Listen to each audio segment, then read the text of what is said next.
LIVERP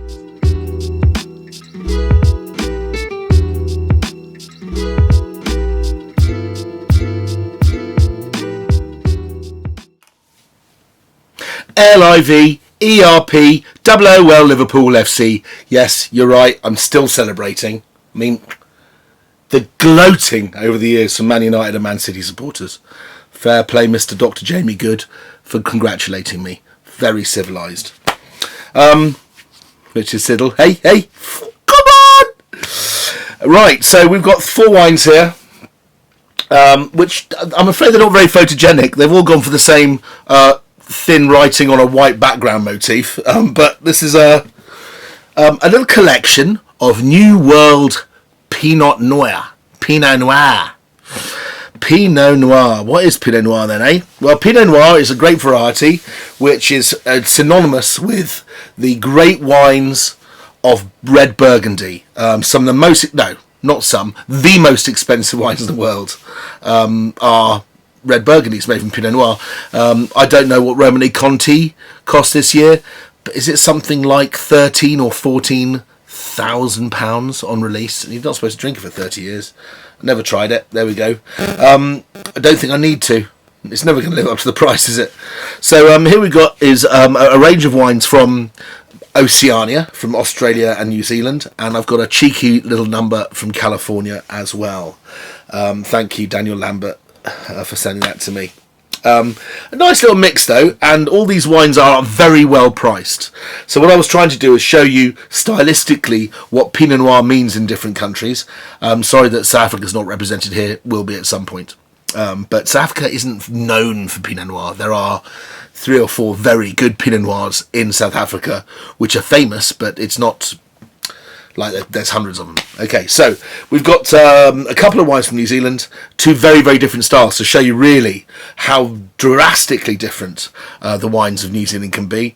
And we've got the wines of Mornington Peninsula in Australia, and we've got a wine which is sort of Central Coast, a blend of different wines around California. This company, Angeline, makes quite a lot of wine, but makes an astonishingly good value wine when you look at the prices of California. And they also have a delicious, dreamy Russian River Pinot Noir at the top of the end, which again is, by comparison to the other Pinot Noirs I've drunk, both in Russian River and California in general, very well priced. So we'll start with this. Tesco's finest, Central Otago, made by the one and only Villa Maria. Villa Maria is one of those wine companies that if you drink New Zealand wine at all, you're bound to know about it. Pardon me. And also we've got a wine here from Marlborough. So Central Otago and Marlborough. We saw, I think, at some point, I can't remember when, possibly saw this chap's sister, which was a Sauvignon Blanc. But this is a wine called Bob Short for Kate. Oh, yes! This was in my box of wines from Bancroft, if you remember. I did a special lockdown survival case. Quite expensive wines, but thank you very much for those who bought them. They had some decent turnout for that. But Bob Short for Kate is a reference to a Blackadder quote, so I'll go on to it. So, to recap, and we're 3 minutes in already. We've got a Central Otago wine, South Island, New Zealand. We've got Marlborough. Marlborough is also the north of the South Island, but very well known for Sauvignon Blanc, but people don't really think about the Pinot Noirs much, do they? Well, I do love Marlborough Pinot Noir. We've got Stoniers Pinot Noir from Mornington Peninsula. If you're in Melbourne and you go all the way around Phillip Bay, it's down there. So if you go this way around, you've got Macedon Ranges, I think, is it Macedon? But that mainland, I can't remember what it's called now. It's just escaped me. But if you go round to Queenscliff, jump across on a ferry, you're on this like little peninsula of Ireland. That's Mornington, and is increasingly being known for making some of the most sublime Pinot Noirs in Australia. The last one's California. Going back to Cali? I don't think so. Okay, so let's start with this. Very nicely dressed. As far as Tesco's finest wines go, it's relatively pricey at £13. As far as New Zealand Pinot Noir goes, that's not pricey at all if it's good. So let's have a little crack. Oh, by the way, I have just opened these in the interest of experiencing what you would if you bought the wines. But these are all under screw cap, and I would strongly, strongly recommend you either drink it in a vase or you stick it in a decanter for a good 15 minutes after it's been opened. Because these wines, particularly Pinot Noir, tends to need what the French call chambrage. It needs to stretch out, it needs to get its elbows out there, it needs room, it's a bit of a diva, it needs space. So the wines get drastically better over the first few minutes you've opened them. Notwithstanding, let's try this wine. Not deep in colour. Well, why not? Well, Pinot Noir is a grape which is quite big, and it's got very thin skin, so it doesn't matter how dark the skin is really, and it's not that dark in all honesty. When you make that into a red wine, when you squish that and put it into a wine, and the wine takes the colour out of the skin, there's a lot of juice inside for not much colour. If you had small grapes like Shiraz, you'd have a dark bullet of a grape with not much juice inside, so there's a lot more colour to juice. Get me? So Pinot Noirs are never dark. You might remember some great old Pinot Noirs that were dark back in the day. It may have been before the time people checked, and they used to add wine from Tunisia and things like that to Burgundies back in the day, when it wasn't, really kind of, there wasn't the resource to check. But now these wines are often quite pale, but it doesn't mean they're not intense. Pinot Noir can be 15% alcohol. You can pull the cork and smell it across a room, and it can be quite pale indeed. So don't let the colour misguide you. Okay. So, what am I trying to teach you here? I mean, it is Drinks Coach, after all. I'm trying to show you the some extremes of New Zealand Pinot Noir. Central Otago is about as far south, I think, in the world where you can make wine. It's virtually next to a glacier, but it's also next to a desert. It's very arid there. Around Lake Wanaka, beautiful, opalescent, sort of cyan-coloured lake with mountains up the west side, some hills up on the east side, but above that in Bannockburn and those areas, this is where this wine's most likely to have come from, or the grapes from this area. When you're there in the sunshine, let me tell you, it feels like you're sitting in a microwave oven. Well, yeah, we're in New Zealand, we're not in Brazil, but when you're there, when the lights come on, holy crap is it hot, and you can feel your skin crinkle. It's not surprising that they have this problem with, slip, slap, slop, slap on a hat, slip something, put on the sun cream in Australia and New Zealand, because you do feel like you're under an ozone hole. You really feel it. And the grapes ripen quite well in overcast conditions, such as the ferocity of the UVB radiation that's coming down. So these grapes are very, very ripe, even though you're far south, which if you flip the earth so you're going towards the north, you'd think it was much cooler. But by far and away the hottest tasting, as in the most baked, most concentrated, probably most sinewy when they're first made, Pinot Noirs in New Zealand are actually from this region right down in the south. Well, what am I tasting? Initially not much, but that's not this wine, that's Pinot Noir in general.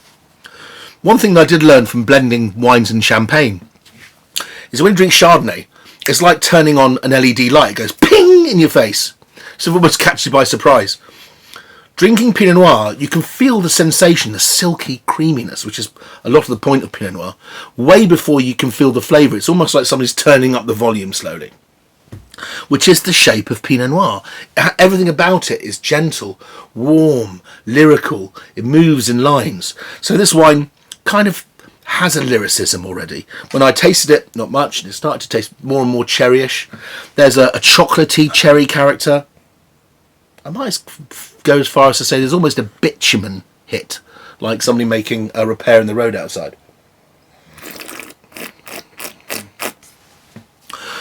The palate's silky, very, very soft. Don't confuse that for watery. I think some wines can be dilute. I mean, sure, this wine's not like $100 Pinot Noir, but it has a creaminess and a softness, a nebulousness, like there's no edges. It's almost like putting your hands in tasting a cloud. And I think that what makes Pinot Noir special for me when it's good is not how it smells, it's not how it tastes, it's how it feels.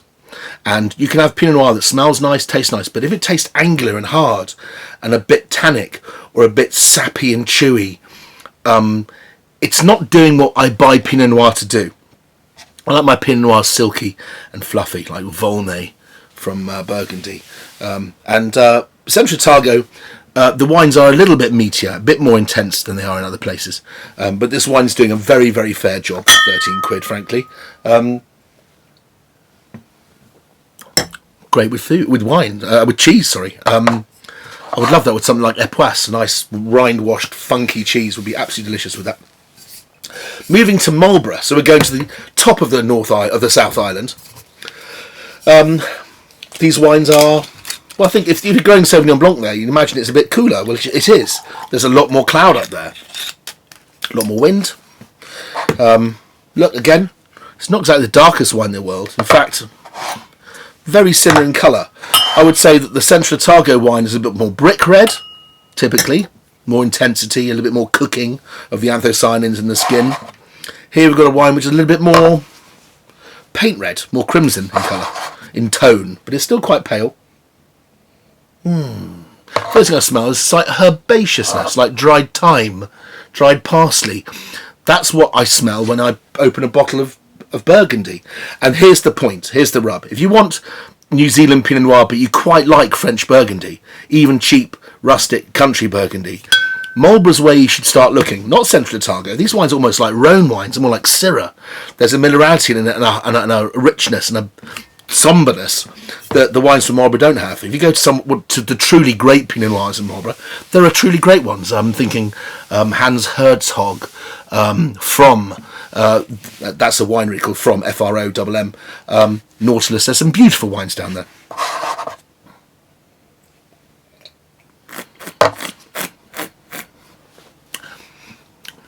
A little bit more sap. Still got a nice, creamy, lyrical flavour to it. But that wine tastes, I don't know, more from the earth. Herbaceous, herbal.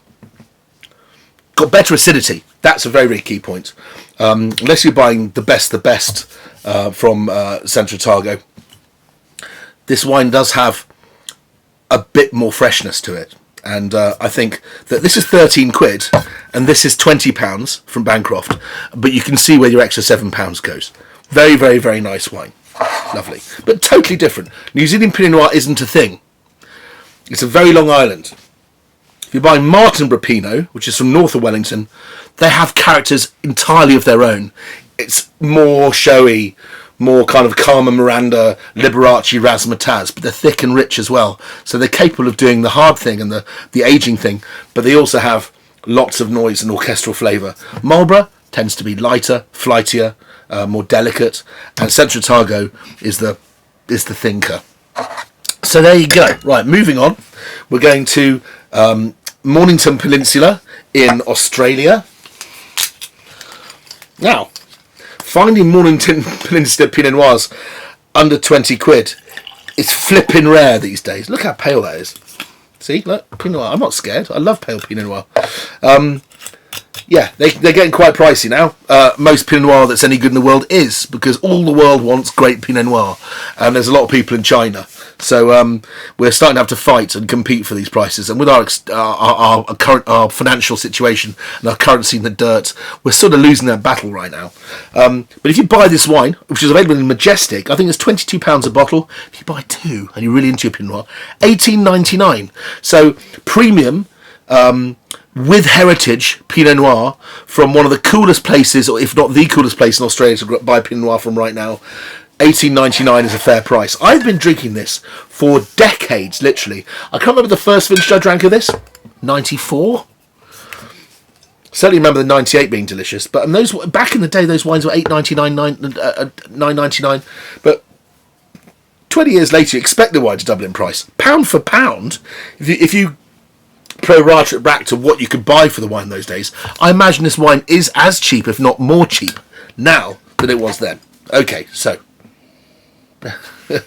what are we getting here? Well, that smells Australian, right? Okay, Australian Pinot Noirs.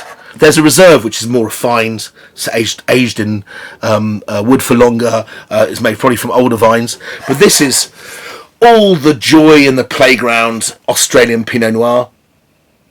Tends to be not quite as big and jammy and alcoholic as wines from California. This is 13.5%. I can live with that. Let's have a look at them all. 13.5, 13, tastes slightly less, and 13.5 again. That's like opening a lid on a jar of Bon Maman strawberry jam. So, I like strawberry jam. Delicious. It almost feels like you can make a cocktail out of that. There's also a lot of what the French lyrically call sous-bois, which means undergrowth flavours. Dead leaves on the ground, a little bit funky, a little bit earthy, a little bit of detritus. There's some of that too. I would love this with a bit of game. Maybe a pheasant Kiev or something like that, or some partridge, or maybe a cannon of venison with some red cabbage and some pomme dauphinoise. Something like that. A lovely wine which is light and delicate. It cuddles you. It's soft. It's not in any way oppressive, but works really well with winter flavours too. You could almost chill that and have that with salmon at the same time. Very, very versatile. $18.99. Yes, please. Now roll with that. Okay, so we're going on to the last one. I'm going to use my gin chalice for this. Just to remind you, from episode 1 of Drinks Coach UK, when I talked about glassware, I told you I use this with Pinot Noir. Well, I'm proving it to you. This is a Solcombe gin chalice. If you have glasses that are big round goblets and people laugh at you, go, oh no, Joe Watsek tell me they're very, very good for Pinot Noir, which they are. And they're very, very good for Barolo, Nebbiolo too. That's the perfect shape for the wine. Why? It's not made from different grape varieties, so you don't want to see the different laminations in the wine. You don't want to smell the kiss of Cabernet Franc and the softness of the Merlot and the chocolatey hardness and the minerality of the Cabernet Sauvignon in a Bordeaux blend. It's Pinot Noir. You want the whole thing to come to you in one go, like a beautiful, big, happy major chord. Ta-da! Like that. And a glass which is wide and round like that helps you do it. So this is Angeline Vineyards Pinot Noir 2018. From the wonderful Daniel Lambert down in the Mumbles in Swansea. Cheers, mate. Again, this is actually the darkest of the wines, I think, very slightly. Well, we've gone from New Zealand, although a hot part of New Zealand, to a cold part of New Zealand, nearly France, to generous, warm, but still relatively cold for Australia, to, let's not beat about the flipping bush here, warm California. When I smelt that, it just smelt like a glass full of red wine gums. Lovely. Or bootlace licorice, red licorice. There's something a little bit more complex than just confected strawberry sweets. There's also a smell. I'm not imagining it. It almost smells like soy sauce. There's a lovely something in the background that's making my sort of glands juice up in my mouth like I'm ready to eat something.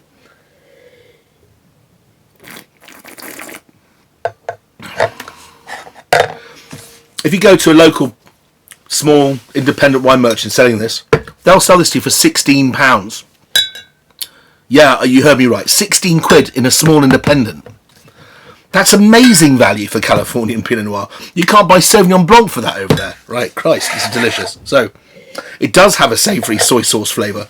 I'm thinking, I want stir-fried beef and black bean. That would be so delicious with this. So there you go, New World Pinot Noir. I could wax lyrical all day about how much I love Old World Pinot Noir, how much I love Burgundy, but that's a rarefied privilege for me to be able to taste those wines. I certainly can't buy them. And there are some of the finest expressions of wine on earth. But I want to show you that you can buy really enjoyable, very entertaining, delicious wines around the world from this fabled grape for under £20. So, Central Otago Pinot Noir, Tesco's finest, 13 quid. Solid. 1999, Bob Short for Kate, named after a Blackadder quote, from Bancroft, 1999. Very, very nice. If I was to pick any one of these, I'm not sure, that might tip me for my favourite. Then we've got Stoniers Pinot Noir, big, joyful playground of a wine full of juicy fruits and everything else. And then our remarkably food-friendly, interesting, remarkably complex for the money, inexpensive Californian Pinot. What can I say? Fair enough. It's Thursday. Buy some meat. Buy some of that. Eat it at the weekend. Duckling, roast beef, roast chicken. Pinot Noir goes with it all. Ciao for now.